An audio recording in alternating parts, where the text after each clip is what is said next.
drift by my window.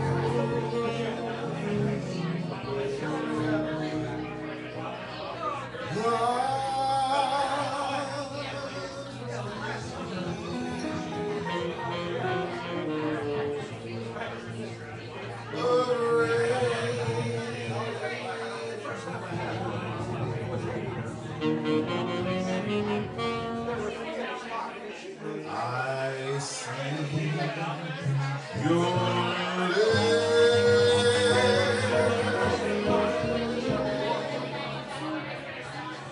your summer kisses,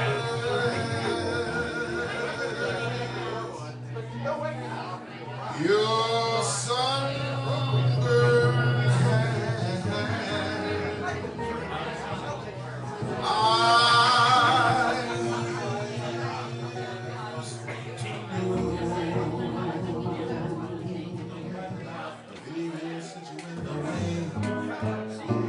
The days go long, and soon I'll hear a winter song. But I miss you most of all, my darling. When the leaves start to fall.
Jay Willis.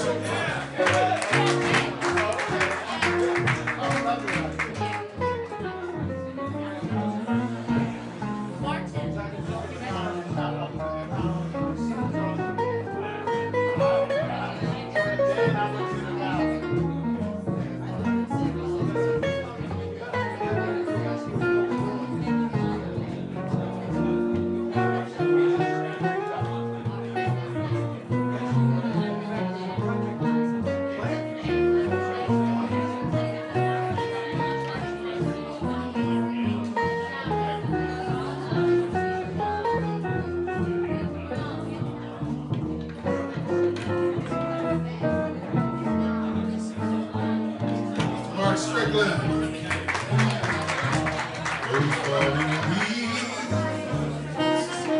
By my window, the autumn leaves are red and gold.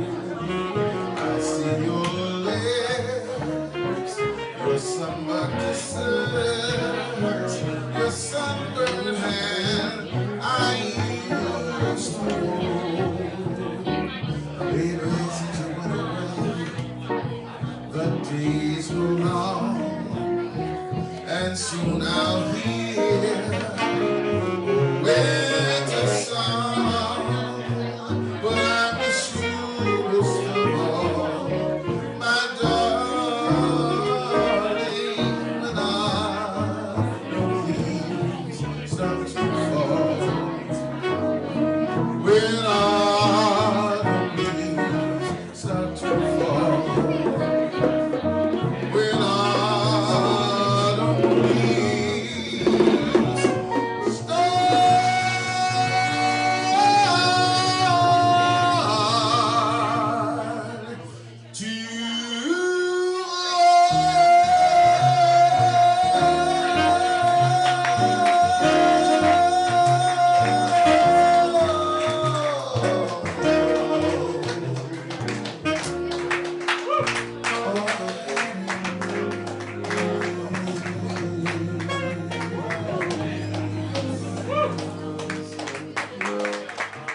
So, I'm Ryan Lammy. I know a lot of you in the crowd, but some of you I don't know, so thanks for coming out. And we're really looking forward to kicking off this series. And it's going to be really, I think, interesting because it's a small, kind of quiet event where we get the chance to kind of tell you guys about different projects that we're doing in the area, mostly with the visual arts, but the artists are both from Pittsburgh and outside of Pittsburgh, so I'm just going to give you a little background into what Radiant Hall is. Radiant Hall is a studio building in Lawrenceville. We have 22 visual artists in the building that take up 18 studios. We are currently working on a few different projects that kind of get us out into different communities and kind of spread our creative willpower to kind of do larger and different projects that engage the community in different ways.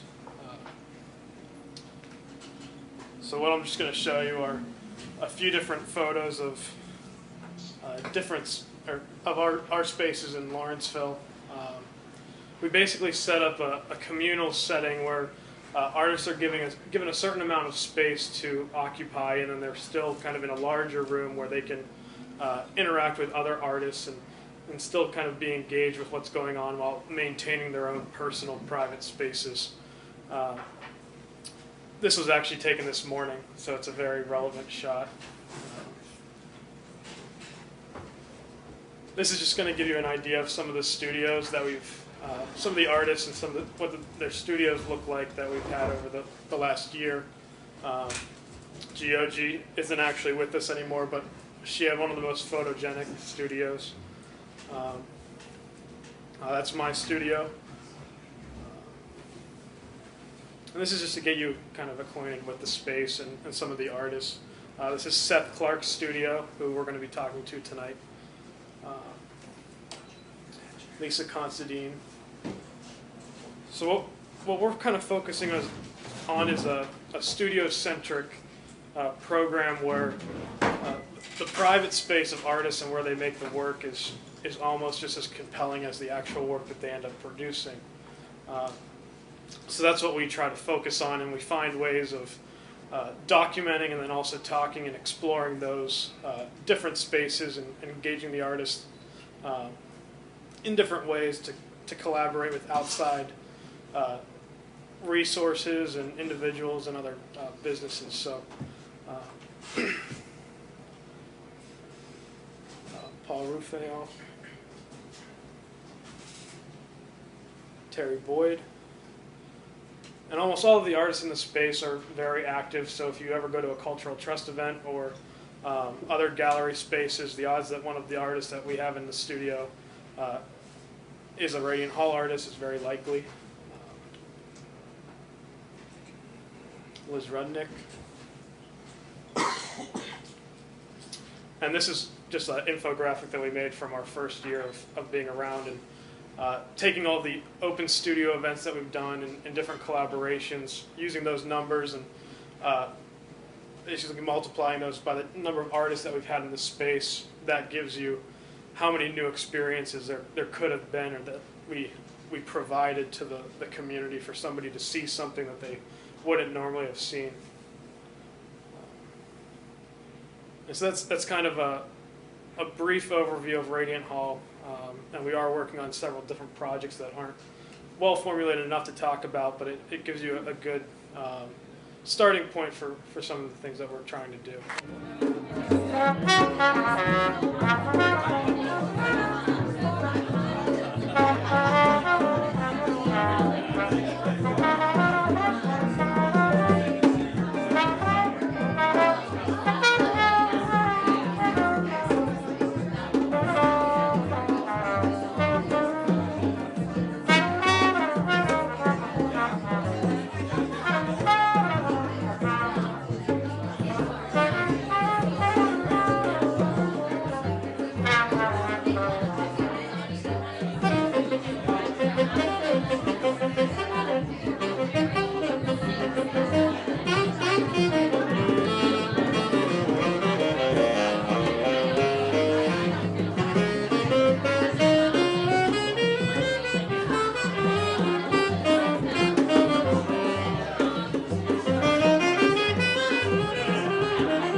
All right, so this is Seth Clark in his studio in Radiant Hall.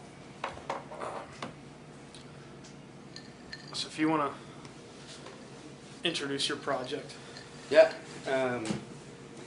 Studio Direct, I've been working on this plan for about a year now. I've lived in Pittsburgh for close to a little over 5 years, moved here from Massachusetts, and studied graphic design at the Rhode Island School of Design, and have been working as a freelance independent designer for this whole time, as well as pursuing artistic ventures. And I guess what Studio Direct came from is me wanting to, the projects I take on as a designer, there's clear income coming from that. But when I spend time making my artwork, it's not clear when that's going to sell or if it's going to sell. So Studio Direct, and we'll get into the explanation of it, but primarily is a way for me to focus on my studio practice over the course of the year. And it is also sort of a proposal of a new way to look at an artist-patron relationship. The program is sort of structured around finding these 8 patrons who are willing to prepay for a painting at the start of the year. They don't know what they'll necessarily be getting, but understand the body of work that I'll be producing. So they're not getting a commissioned piece, they don't have a say in the final product, but at the same time, we'll be interacting over the course of the year, and they'll be watching this piece of work, along the process of me creating it. So they're prepaying for a painting, but also getting a discount on the piece of work. So I sort of developed a program outline and approached past collectors that I had built relationships with. Many collectors, it takes 1 or 2 years of knowing somebody and building a relationship with an artist for them to buy a piece of work. So I also contacted people who were interested a year or 2 years back who were looking at some of my work here. And I guess it was a pretty steady evolution of just having meetings one-on-one with people and introducing this project to them. I think a big part of working as an artist is constantly be gathering energy and enthusiasm over your work. So sort of the bigger audience you can build, in a way, these 8 patrons, I see them in this partnership with me as partly sort of my board of directors for the year, where they'll be advising me on certain strategical moves, and also as, I don't know, managers or publicity agents in a way for me over the course of the year, where they'll be bringing their friends in and whatnot. So when they all gather, I hope that sort of builds the energy even more, and helps me set a really secure foundation of collectors in Pittsburgh. This is all collage-based work, so I use a lot of found materials, old receipts and bus schedules and ephemera I find in odd places, as well as mixing in store-bought handmade papers. But everything you see is a foundation. The sort of underpainting foundational structure of these paintings is collage.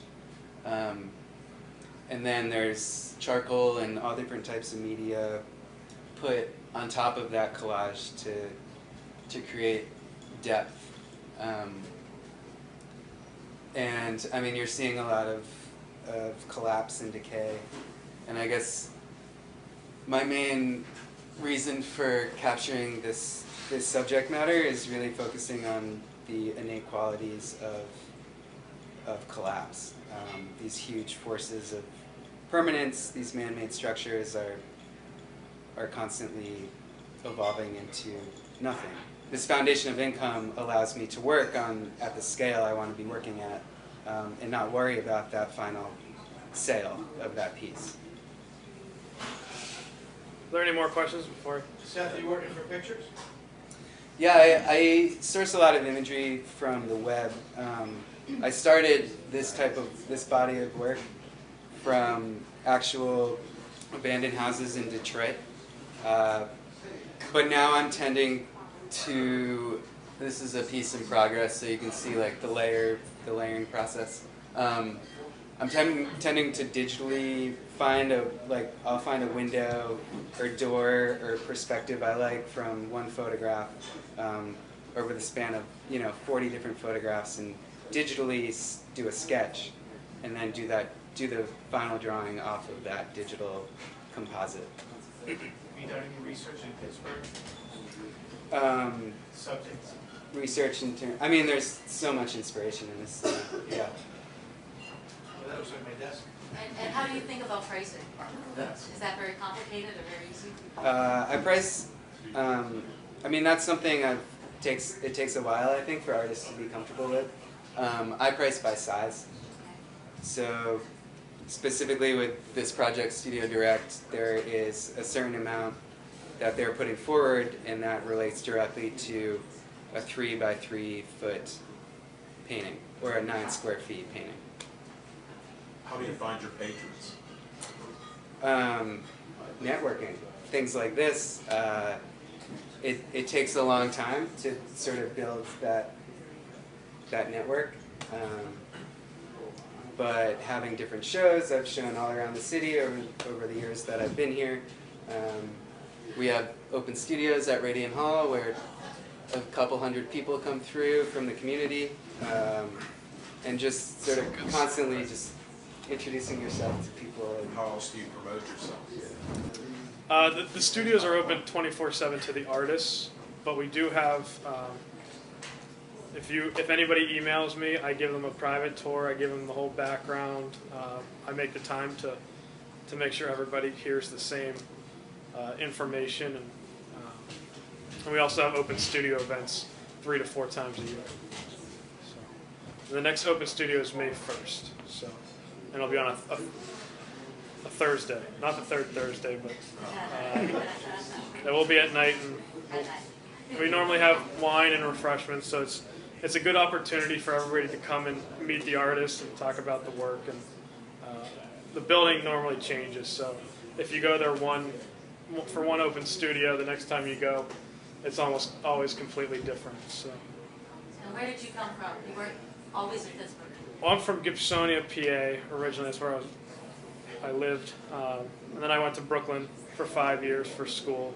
Hung around for a year, and then got kind of depressed and decided that I needed to move somewhere that embraced what I was doing. So going back to Pittsburgh was an easy decision and the right one. So.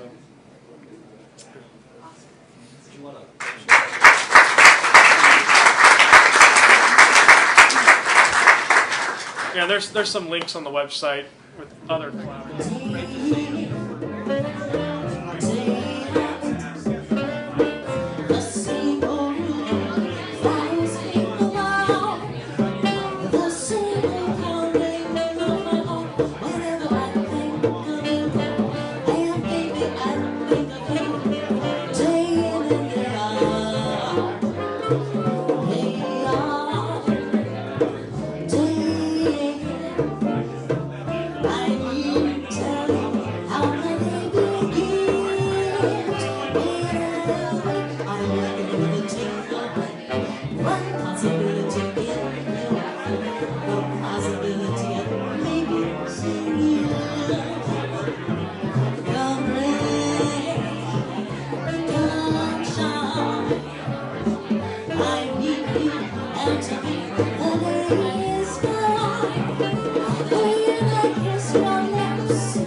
Jay Willis.